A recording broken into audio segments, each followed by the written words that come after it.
ng tax. Dahil may mga tax, lahat ng bilhin kahit bitchin, bumili ka dyan, putang inang bitchin, wala ng piso ngayon. 5 piso na dahil may tax. Ang mahal ng tax. Yan po, lahat tayo Pilipino, kahit adik ka, may ambag ka sa Pilipinas, salud ka lang. Tulan niyo ka lang. Salud ka lang kasi adik ka, kapag wala ka ng mapangbisyo, magnakaw ka na, mang-rape ka na mga magagandang babae dahil maganda, demonyo na yung nasa isip mo. Kahit paano yung mga masasamang tao na yan, may ambag pa rin sa Pilipinas. Ay, lumabas! Hoy! Ayan! May lumabas na namang buhaya! Yan! Yan! Isigaw nyo! Kongreso! Magnanakaw! Nagpapahirap sa mga Pilipino! Ako nakaupo! Ako nananahi ako maghapon! Naiintindihan ko yung sitwasyon ng Pilipino! Ang sakit sa kalooban ko na merong namatay sa baha! Lalo na sa area ng Bulacan at Pampanga! Kahit walang ulan hanggang ngayon lubog pa rin sila sa baha. Maraming nagkasakit na doon, mga alip-alip, dysbiosis. Dahil sa pinagnanakaw itong mga putang inatong nasa harap ng itong house na to. Mga wala kayong puso, kami na ang uubutan. Lumayas kayo, kami na ang uubutan, mga mahirap. Hindi kami magnanakaw dahil naiintindihan namin ang bawat Pilipino. Mama! Walang kwenta yung mga pinag-aaralan ninyo. Saan kayo galing ng nagkapagtapos sa pag-aaral nyo? Walang kwenta. Mga salot. May mga pinag-aaralan. Pero mga salot sa bansa. Nakakahiya. Yung mga bayani natin, nagsakripisyo ng buhay para hindi tayo masakop ng mga dayuhan.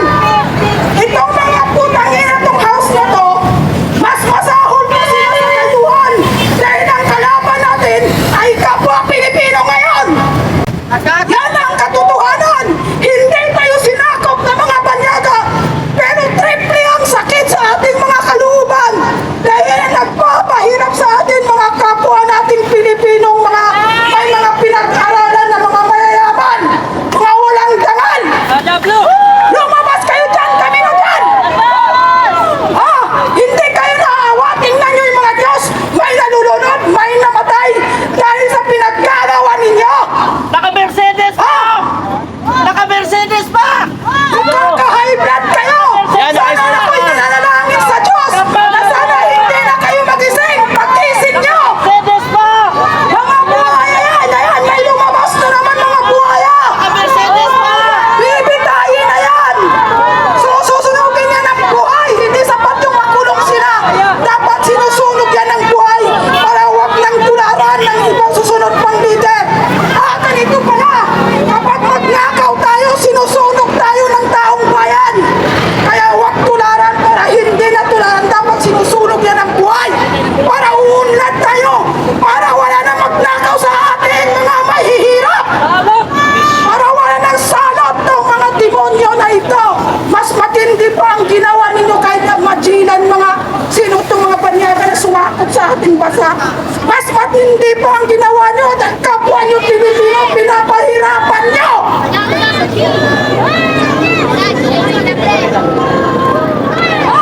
Wala kayong mga utang na loob. Yung sweldo nyo, kami sa amin yung tax. Bumaba na kayo dyan, kami na ang manilbihan dyan. Mas maganda pa ang mga mahirap, maintindihan ang sitwasyon sa kapwa mahirap. Mas masahol pa kayo kay Satanas. Kaya nang sinabi ko, buti pa si Satanas, mga mamasasamang tao ang kasama niya sa impyerno. Samantalang itong mga demonyo na nasa house na yan, pinagnanakawan lahat ang mga Pilipino. Maging mabuti ka man or masama, pinagnanakawan nila tayo. Yan ang katotohanan. Mas masahol pa sila kaysa kay Satanas. Na mga putang ina mo, Saldico, putang ina mo, Romualdez, patayin mo ako, ito, sniper. Nandito ako, bakit namatay ang mananahin na yan?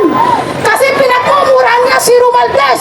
Kung kayo'y namatay, bakit namatay si Romualdez?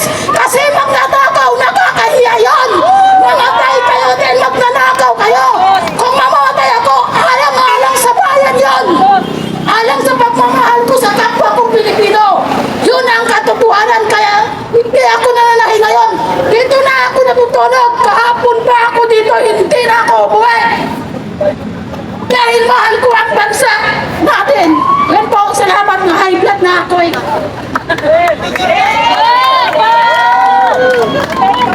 Wala ka naman ng pag-bay. Ina, nabanggit nyo, yung TV5 nandito nag-cover. I'm sorry, ano?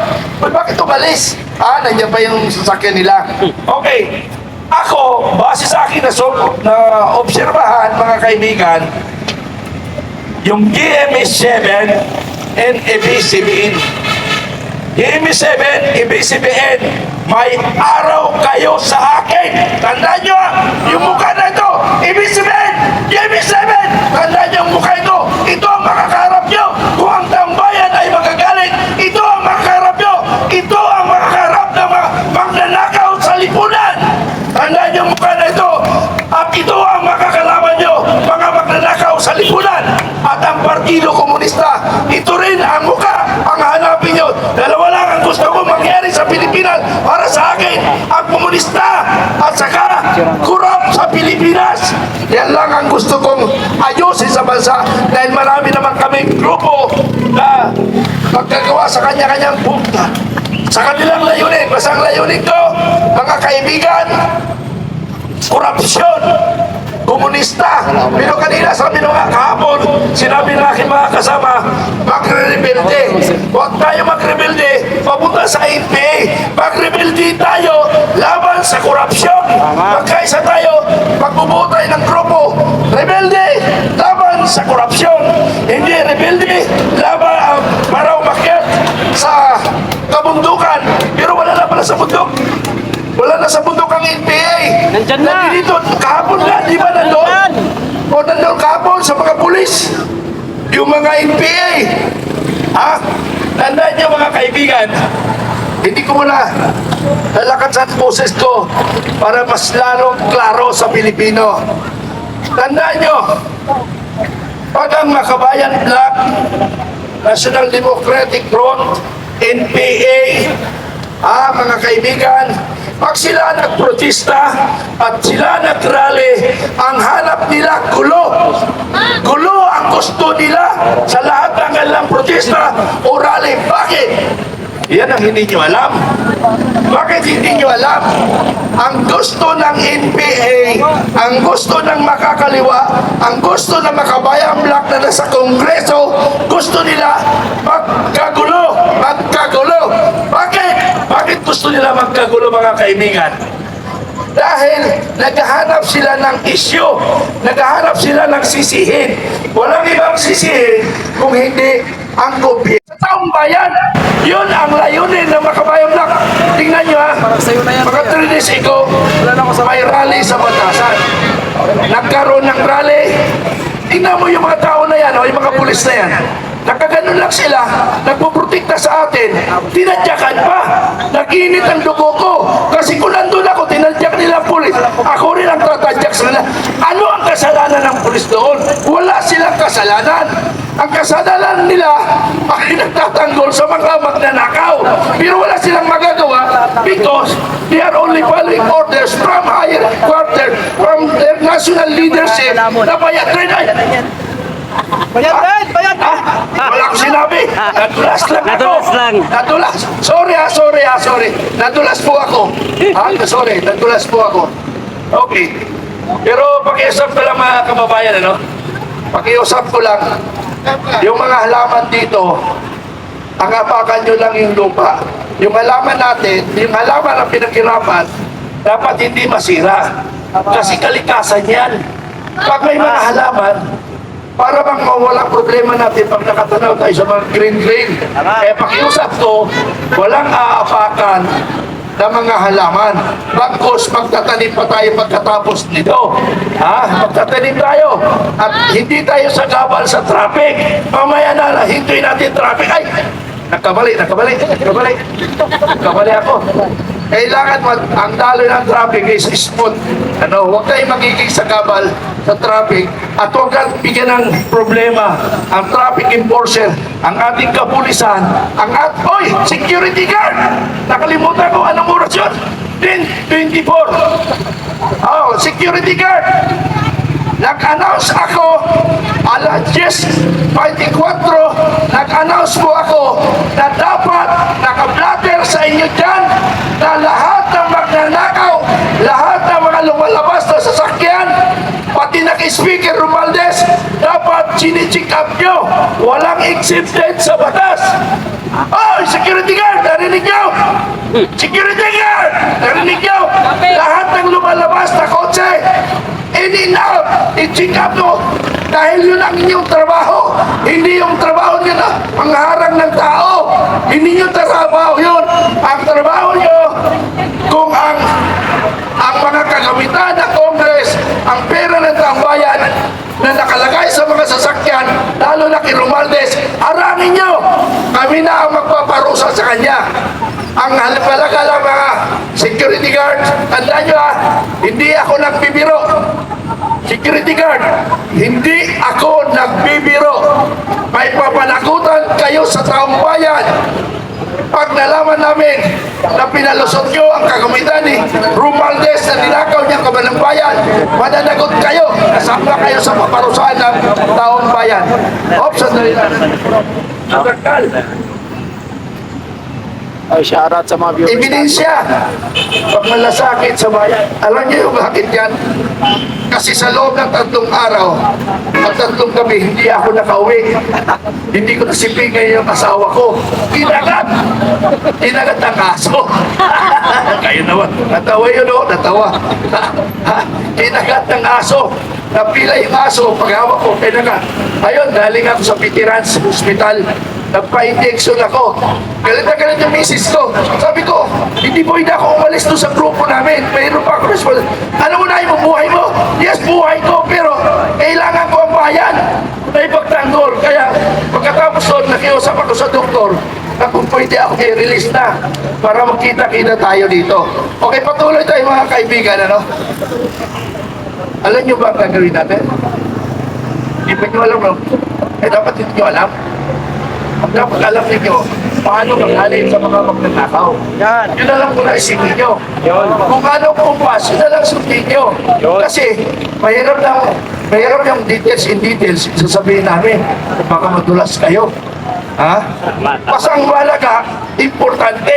Yun. So ang mahalaga, napatalsik na natin si Romualdez, Tama. yun ay pinakamahalaga.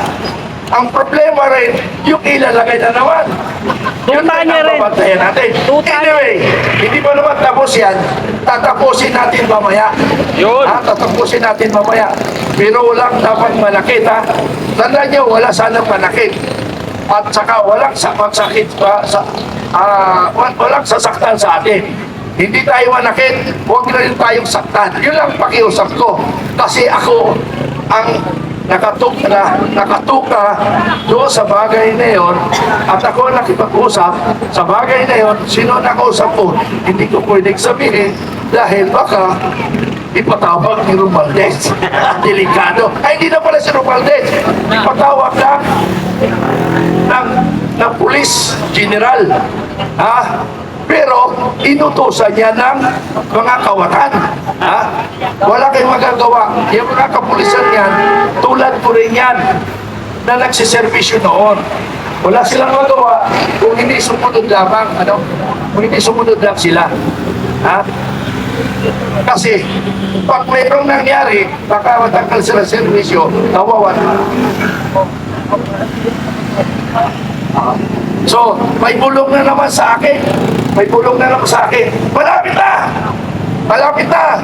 Kaya kayo, mga magnanakaw, malapit na ang oras ninyo. Bilang na lang kayo ng oras, mayroon akong kapalit na nagapagsalita. Narito ang aking isang kaibigan na isa ritong tagapagtanggol ng ating bayan. Palakpakan po natin. Thank you kaibigan bro. Bago magsimula akong magsalita, nais ko munang pasalamatan ang lahat ng mga kapulisan na nariyan sa harap ng Kongreso upang magpasit ng kapayapaan dito sa ating nagaganap na paghahayag ng ating mga sentimento at diskontento sa mga pinaggagawa ng mga buwaboy na ito.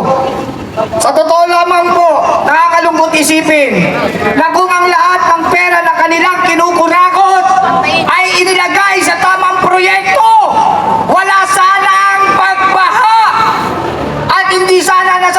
serbisyo ang mga buhay ng mga mamamayang Pilipino na ang tinatamaan ay ang mga mahihirap na Pilipino. Sana naman, kayong mga politiko, lahat kayo na mga buwaboy-buwaya sa kapal ng balat at baboy kung lumabaw ng pondo ng bayan, tigilan nyo na ang pangungurakot. Maawa naman kayo sa bansang Pilipinas na pag-iiwanan na po tayo. Habang tayo ay puro politika, politika, politika, ang karatig bansa natin ay puro pagpapaunlad ng ekonomiya ang ginagawa. Anong klase kayong mga mambabatas? Pambabutas! Matagal na namin ako OFW leader, advocates. Matagal na namin pinapakiusap sa inyo na sana naman ang mga veteranong OFW ay bigyan ninyo ng pensyon. Dahil pinapahayag nyo at binigyan nyo kami ng pangalan na mga bayani sa mga bagong panahon. Pero ano ang aming nararanasan? Pag-aalipusta, hindi pagbibigay ng sahod, at pagmamaltrato sa ating mga distress OFW. Ilang beses ako nasa DMW para tulungan ang mga inape, mga pinaso, ang praso, ni-rape, pinuntis na mga Arabong employer. Tinutulungan ko, pero walang nakakaalam. Dahil ang tunay na pagtulong ay hindi kailangang ipagyabang. Pero kayong lahat, ang yayabang nyo, mga putang ina nyo, hindi nyo ibigay ang tunay na serbisyo para sa tao.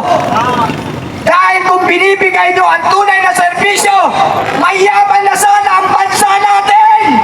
Subalit kayo lang ang yumayaman. Mga punyeta kayo. Tangina nyo. Nakakagigil talaga kayong lahat. Ilan-ilan, may matino dyan ha. May mga matitino, outnumber nga lang.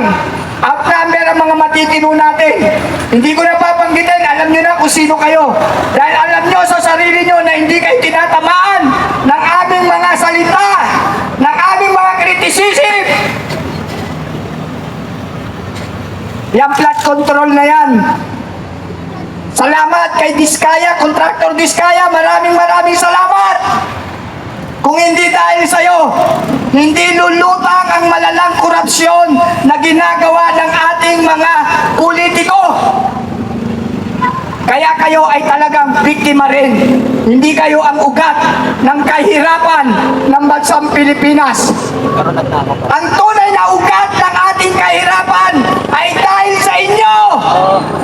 Dahil sa inyong mga buhaya, baboy, maiya naman kayo. Ang lalakas ng loob yung magsuot ng barong Tagalog habang ang mga mamamayang Pilipino na pinaglilingkuran nyo dapat ay naglilimahin. Dahil ang pera na para sa amin, kinukurakot nyo. Kaya kami narito. Kami ay mga simpleng mamamayan. Hindi kami mga traditional realista. Kami ay mga peace-loving people. Subalit dahil sa talasak na korupsyon at ang mga pangungurakot ninyo, ako, nakakaawa ang Pilipinas. Biruin nyo may isang congressman, may isang congressman dyan. Pastor pa! Pastor! Pag sinabing pastor, mabuti kang tao.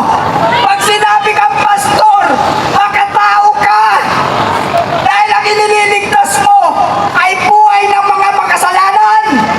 Subalit anong ginawa mo? Ultisinturon mo, nagkakalaga ng 35,000 pesos. Utang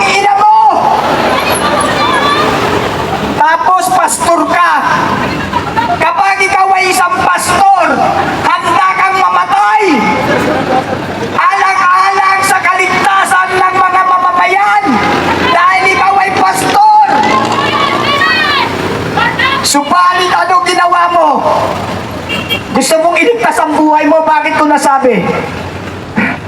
Bumili ka ng bulletproof car! Putang ina! Paano mo gagamitin? Pastor ka nga! Natatakot ka bang mamatay? Salamat siya. Pagkano ang halaga ng bulletproof car na marami na sanang mapapakain na mga naghihirap na mga mamayang Pilipino? Yung halaga ng bulletproof car mo, marami na sanang buhay na maililigtas sa mga hospital na walang pang-opera, mga cancer patient. Subalit dahil sa kinurakot nyo lang sa inyong mga bulsa na pupunta ang dapat na serbisyo para sa mga tao. Maawa naman kayo. Kaya ang mga mamayang Pilipino, huwag nyo nang hintayin na umabot pa tayo sa sugdulan. Umabot tayo sa kagaya ng bansang Indonesia, bansang Nepal, na umansa dahil sa sobrang kahirapan at sobrang agrabyado. Lumabas na sila at sila'y gumawa ng isang karahasan na ayaw nilang gawin yun. Kahit kami ayaw namin ng karahasan, ang gusto namin ay kapayapaan at kaunlaran na hindi ninyo binibigay. Kaya kami ngayon ay nagising sa katotohanan na ang tunay palang ugat ng kahirapan ng bansang Pilipinas ay kayo! Kayo mga buwaboy! Buwaya sa kapal ng balat! Baboy kung lumabon sa pondo ng bayan! Mga putang ina nyo!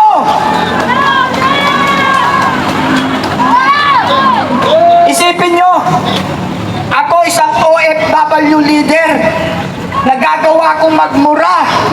Bakit?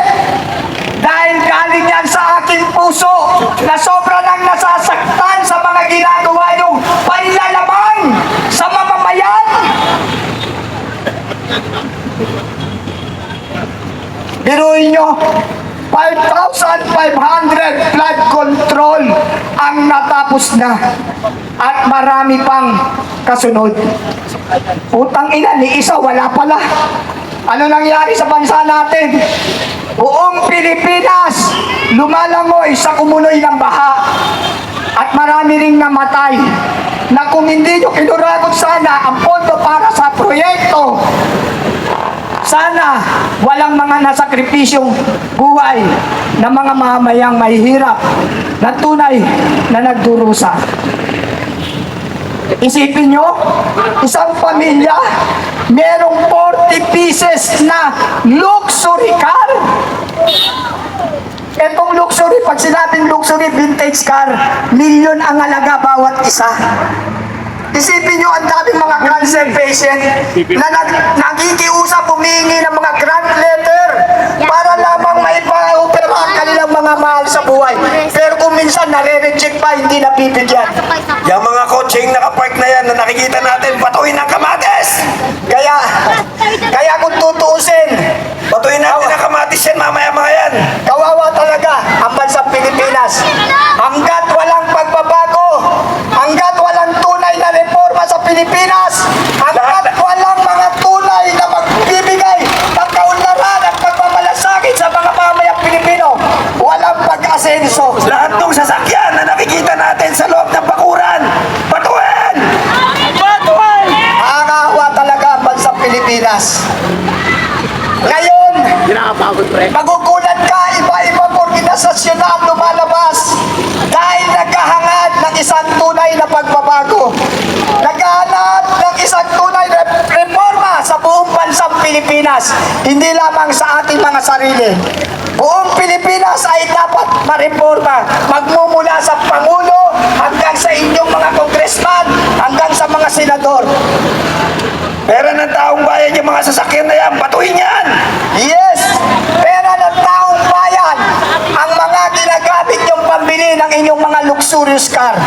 Pero para sa akin, meron akong opinyon at meron akong analisasyon na yung Tiskaya contractor na yan, yung pinapakita ang 4 na po na sasakyang luxurious, hindi po siya ang may-ari lang yan.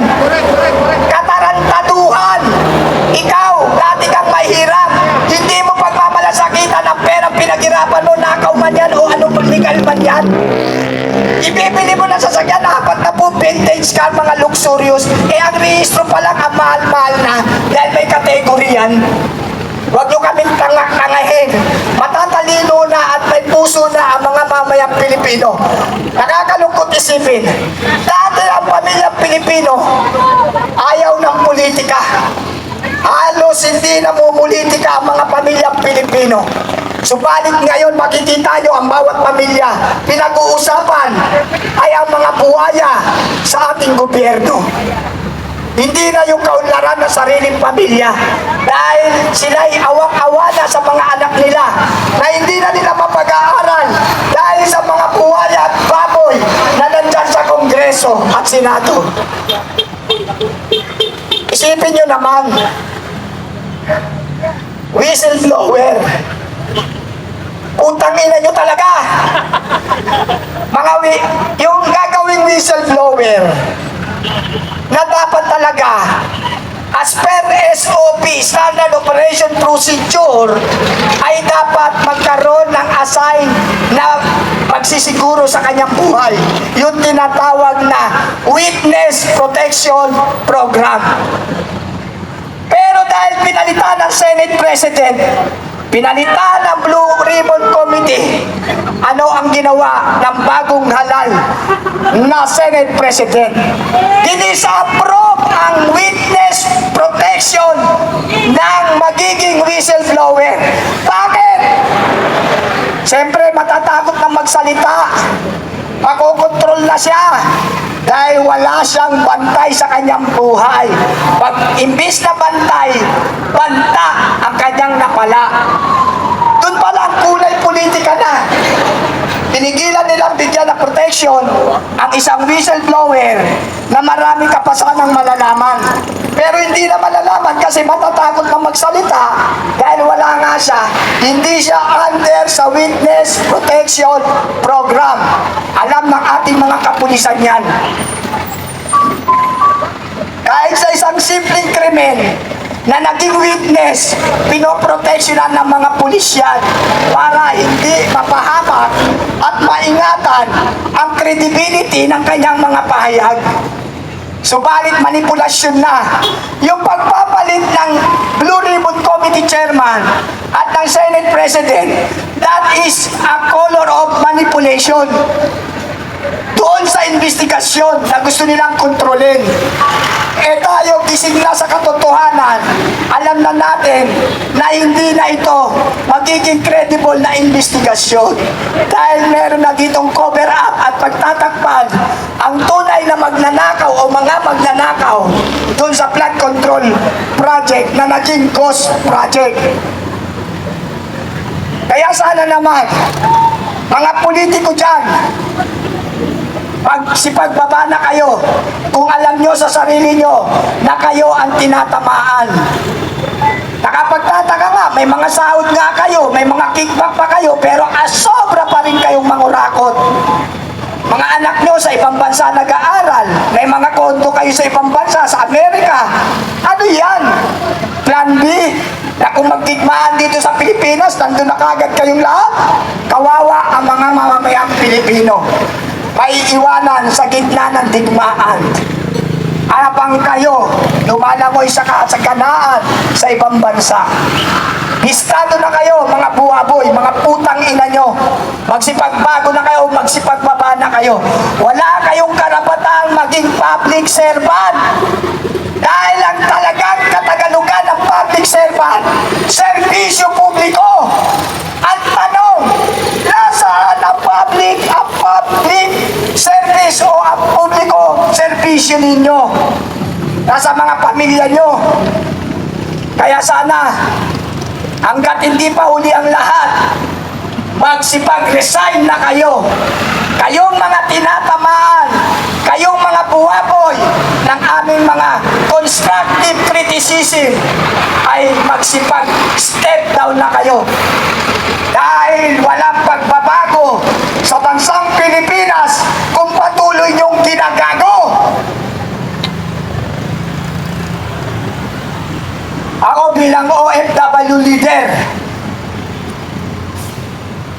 nakikita ko at nararanasan ko ang kaagrabyatuhan ng mga OFW sa labas ng bansa.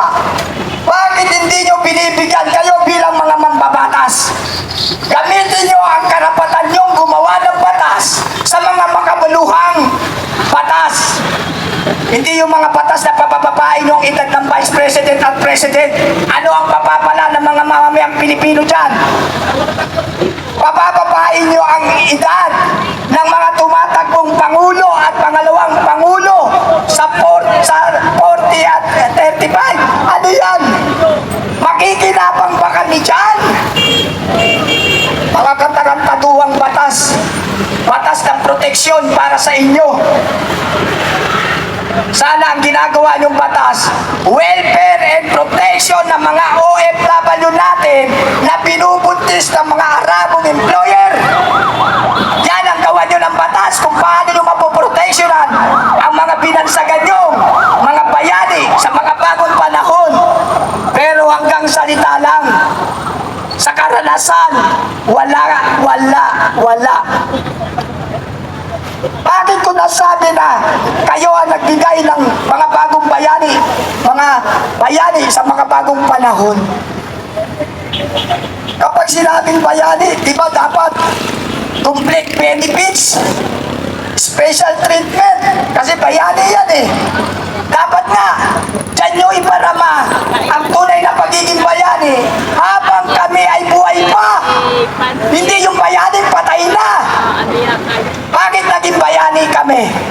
Gusto nyo ng paliwanag? We are economic soldier.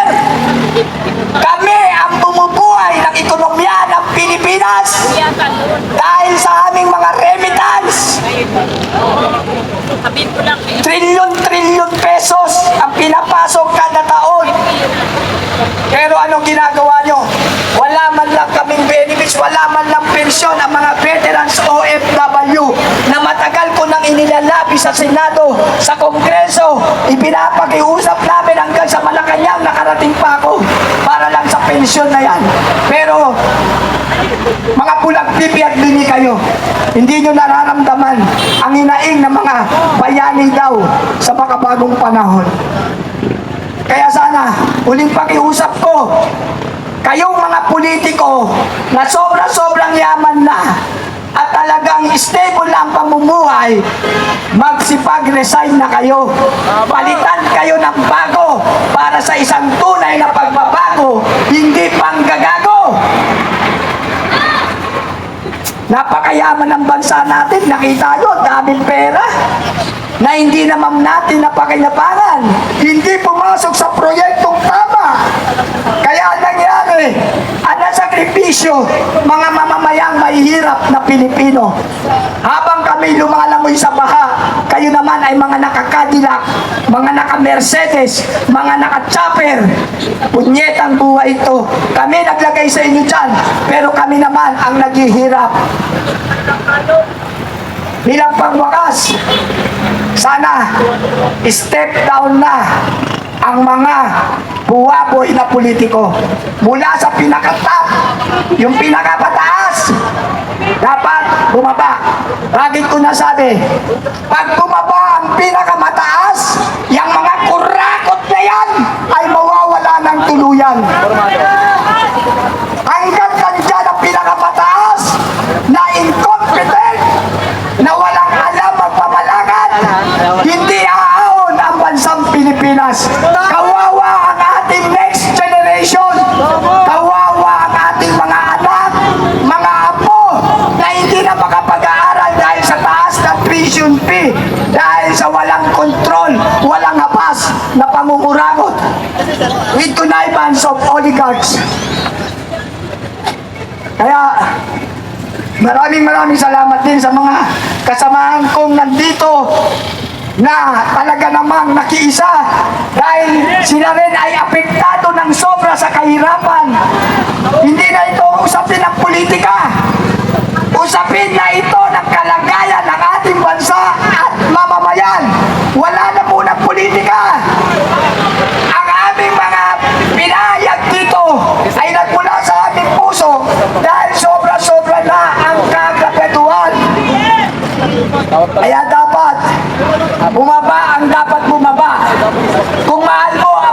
Pilipinas, dapat maisip mo na wag na umantong ang kaganapan na katulad sa bansang Nepal at bansang Indonesia.